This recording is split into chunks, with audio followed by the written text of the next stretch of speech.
हम अम्बेडकर नगर में इस समय इब्राहिमपुर थाना क्षेत्र की एक महिला से मुलाकात कर रहे हैं जिनके साथ शादी के झांसा देकर के दुराचार किया गया। जहां उत्तर प्रदेश सरकार के द्वारा महिलाओं के सम्मान में भाजपा मैदान में की बड़े बड़े दावा करती है, उनके द्वारा अधिकारियों आदि को यह निर्देश दिया गया है कि महिलाओं को मामले को विशेष तौर पर ध्यान दें। एक महिला जो माँ भी है, बेटी भी है, बहन भी है, हमारे घर में भी है, उनके घर में भी है, लेकिन ऐसे लोग, कुछ ऐसे अधिकारी हैं जिनके द्वारा महिलाओं को सिर्फ भोग की वस्तु बताया जाता है। तो ऐसे लोगों के बारे में प्रशासनिक अधिकारियों के द्वारा कोई भी कदम नहीं उठाया जाता। एक मिनट रुक जाओ। ऐसे लोगों के द्वारा भोग की वस्तु समझा जाता है तो उस महिला को प्रशासनिक अधिकारियों के द्वारा भी न्याय नहीं दिलाया जाता है, जिस वजह से कुछ ऐसे लोग हो जाते हैं कि जो यही पेशा भी बना लेते हैं। महिलाओं के साथ लगातार उनके सम्मान के साथ खिलवाड़ किया जाता है। ऐसे कार्रवाई ना होना, ऐसी महिलाओं जो थाने से लेकर के सब जगह जाती हैं, उनकी कार्रवाई ना होना, प्रशासनिक अधिकारियों द्वारा कोई ठोस कदम ना उठाए जाने के कारण तमाम ऐसी महिलाएं हैं जो अपनी बातों को आगे नहीं रख पाती हैं। लेकिन एक ऐसी हिम्मती महिला सामने आई है जिनके द्वारा बताया गया कि इनके साथ में 2014 से ही दुराचार किया जा रहा, जब ये नाबालिग भी थी। आइए जानते हैं। ये बताइए क्या नाम है? ना नहीं, ये बताइए कि आपके साथ में क्या हुआ था? मोहम्मद सलमान हमारे घर पर रिश्तेदारी की वजह से बराबर आ रहे थे और बातचीत कर रहे थे। बातचीत कर रहे थे और कह रहे थे मैं तुमसे शादी करूंगा, तो शादी के लिए तैयार हो गया और शादी का जुड़ा जाता देकर बगैर मर्जी को शारीरिक संबंध बनाए रहे और कहने आपके साथ में शादी का झांसा दिया गया था? शादी का झांसा दिया गया था कि हम तुमसे शादी करेंगे। ये कब का मामला है? 14 साल की जब हुई तब 2014 की। 2014 की। अच्छा, तो फिर आपके साथ संबंध बनाने लगे? हाँ, शारीरिक संबंध बना। 2014 से शारीरिक संबंध बना रहा है। तब फिर क्या हुआ? तो मोहम्मद सलमान कह रहे थे कि जैसे मैं जब मैं मोहम्मद सलमान से कही कि चलो शादी कर लिया जाए, तो मोहम्मद सलमान कहे रहने दो, मैं जा रहा हूँ सऊदी कमाने के लिए।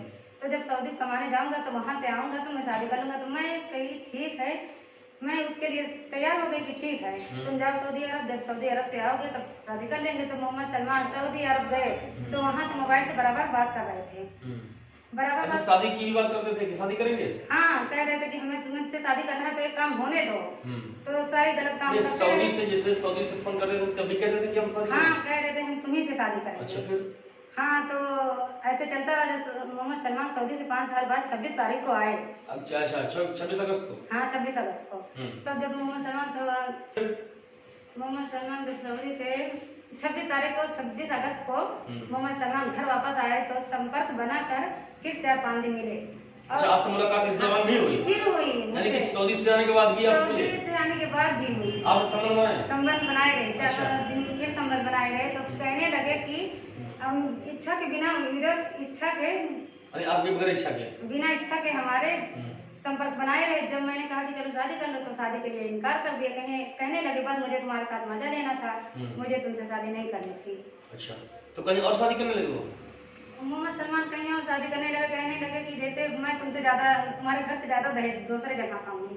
अच्छा, दहेज के लिए? दहेज के लिए कह रहे थे तुम्हारे पापा इतना दहेज मुझे नहीं दे पाएंगे। हाँ। तो 2014 में भी आपका जो संबंध बना था तो इस दौरान कोई ऐसी बात हुई थी जो शादी ब्याह का और कुछ? हाँ, प्रेग्नेंट थे। तो मतलब प्रेग्नेंट भी थी? हाँ, प्रेग्नेंट भी थे। मोहम्मद सलमान दवा लाकर, मोहम्मद सलमान से जब मैं सारी बात बताई तो मोहम्मद सलमान दवा ला कर दिया। मैं नहीं जानती थी ये कौन दवा है, तो मेरा बच्चा खराब हो गया। अच्छा, और ये 2 दाइन हुआ था ऐसे 2014 में? ये 2 बार हुआ था? ये 2 बार हुआ। तब भी जो शादी नहीं कर रहा है तो फिर अब शादी के लिए इनकार कर दिया। तो पहले तो शादी करने के लिए कह रहा था, अब की बार जो है इनकार कर दिया। तो दहेज के लिए इनकार किया। कह रहे हैं कि तुम्हारे पापा इतना दहेज नहीं दे पाएंगे, हम कहीं दूसरे जगह करते हैं जहाँ हमें बहुत दहेज मिलता है। तो क्या जो है ऐसे उनके परिवार से मुलाकात किया? उसके परिवार के पास मेरे पापा जैसे कुछ रिश्तेदारों को लेकर गए तो शादी करने के लिए कहा। तो शादी से इनका मोहम्मद सलमान के घर पर गए तो शादी करने के लिए कहा तो मोहम्मद सलमान इनकार कर दिया। और सब मोहम्मद सलमान के घर वाले मिलकर माँ बहन की गालियाँ देते हुए और कह रहे थे भाग जाओ यहाँ से, नहीं तो माँ की जान से खत्म कर देंगे। तो आपने कहीं तहरीर दी इस मामले को लेकर, शादी झांसा देकर का मामले में कहीं आपने शिकायत की? इब्राहिमपुर थाना में। अच्छा, तो वहाँ सुनवाई हुई? वहाँ सुनवाई नहीं हुई। तब फिर कहाँ गए आप? कहीं गए थे आप उच्च अधिकारियों के पास में? जैसे किसी अधिकारी के पास और गई थी शिकायत दे करके? थाने के अलावा कहीं और गई थी आप? कहाँ? अकबरपुर? अकबरपुर कहाँ है? किसके पास? आप पुलिस अधीक्षक के पास में गई थी आप? महिला था। तो वहाँ सुनवाई हुई? वहाँ भी सुनवाई नहीं हुई। नहीं हुई। तब फिर कहाँ गई आप? ये जो आदेश लिए हैं तो आप तो कोर्ट में भी गई थी? हाँ, कोर्ट में गए थे। तो कोर्ट में क्या आदेश है? कोर्ट का आदेश है तो यहाँ पर थाना पर आया, थाना पर सुनवाई ही नहीं हो रही है। अच्छा, ये कोर्ट के आदेश में? कोर्ट का आदेश है, कोर्ट आदेश दे दिया है पर यहाँ सुनवाई नहीं हो रही है। इसमें तो एक मिनट, कोर्ट में दिया गया है कि इसमें सरकार किया जाता है, थाना इब्राहिमपुर आदेश किया जाता है कि जांच कर विपक्षी गण के विरुद्ध अभियोग पंजीकृत करें, यानी कि मुकदमे के लिए जो है बताया गया है। मुकदमे के लिए बताया। तो यहाँ भी सुनवाई नहीं हुई? तो सुनवाई नहीं हो रही है। तो ये कितने दिन का मामला है? करीब तो 1-2 महीने से ऊपर हो गया है। हाँ, 2 महीना हो गया है, 2 महीना से ऊपर हो रहा है। तो कोई सुनवाई नहीं हुई? कोई सुनवाई नहीं हो रही। तो क्या आपको उम्मीद है कि इस सरकार में सुनवाई होगी? इस सरकार में क्या आपके साथ न्याय मिलेगा आपको? इस सरकार में तो मुसलमानों को तो जल्दी न्याय मिलते ही नहीं है। इस सरकार में मुसलमानों को जो है होना गुनाह है। हाँ, मुसलमान को होना गुनाह है क्योंकि मुसलमान की इस सरकार में सुनवाई नहीं है।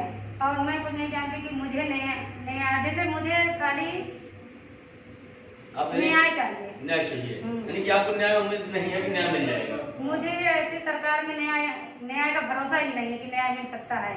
अच्छा, ऐसी सरकार में भरोसा नहीं? तो ये है महिलाओं के द्वारा बताया जा रहा है कि इस सरकार में उम्मीद नहीं है, मुसलमान होना गुनाह है। मुसलमान होना गुनाह है, न्याय के लिए दर की ठोकर खा रही है महिला, लेकिन सुनवाई नहीं हुई, न तो मुकदमा दर्ज हुआ न तो कोई कार्रवाई हुई। यहाँ तक कि महिला थाने में भी जाती है, मुख्यालय भी जाती है, अकबरपुर सीधी सादी महिला है, अकबरपुर भी जाती है, बता रही है कि कुछ अधिकारी के पास में जाकर के शिकायत करती है, उसके बाद न्यायालय का भी शरण लेती है। न्यायालय से आदेश भी हो गया है, न्यायालय से संबंधित धाराओं में मुकदमा दर्ज कर कार्रवाई करने का आदेश होता है, लेकिन कोई कार्रवाई नहीं होती है। मैं ये बताइए कि क्या वो शादी कर रहा है मौके पे? वो शादी कर रहा है, 20 तारीख को उसकी शादी है। कौन सी 20 तारीख? नवंबर को। हाँ, यह है 20 तारीख को, यानी को इनके साथ में गलत भी किया, उसके बाद जो यहाँ पे भ्रूण हत्या भी किया, तमाम मामले आए, लेकिन इस महिला के साथ में शादी करने से इनकार कर दिया। वह अब कहीं और दहेज के लिए शादी कर रहा है। ऐसे लोग, उनके घर में भी बहन बेटियां होंगी, ऐसे लोग जो सिर्फ औरतों को भोग की वस्तु समझते हैं, ऐसे लोगों के खिलाफ कठोर से कठोर कार्रवाई होनी चाहिए। प्रशासनिक अधिकारियों के द्वारा जहां बताया जाता है, जहां सरकार के द्वारा ये लगातार जारी किया जा रहा है कि महिलाओं के सम्मान में बीजेपी महिला मैदान में, तो ये महिला बता रही है कि इस सरकार में मुसलमान होना गुनाह है, इस सरकार में इस महिला को न्याय मिलने की उम्मीद नहीं है, जिस वजह से यह महिला कोर्ट में भी जाती है, कोर्ट में भी एप्लीकेशन देती है, जहां से आदेश भी होता है, लेकिन वास्तविकता यही है कि कोई सुनवाई नहीं होता है। तो क्या महिलाओं के बारे में बड़े बड़े दावे करने वाली योगी सरकार में क्या इस महिला को न्याय मिलेगा? यह तो देखने का विषय है। लेकिन आरोपी के द्वारा 20 नवंबर को शादी भी की जा रही है, जिस वजह से महिला लगातार न्याय के लिए दर की ठोकर खा रही है, भटक रही है, लेकिन न्याय नहीं मिल रहा है। ये बताइए कि क्या उम्मीद है कि न्याय मिल जाएगा? आप क्या चाहती हैं? उनसे शादी करना चाहती हैं? मैं उनसे शादी करना चाहती हूँ। अगर शादी मेरे साथ नहीं हुई तो मैं कहीं भी, कोई भी थाना पर या कोई भी जगह पर मैं आत्महत्या कर लूंगी, और डीजल भी डालकर या कुछ भी जहर खाकर या फांसी लगाकर। नहीं, ये तो गलत बात है ना, ये तो कानून में गुनाह है।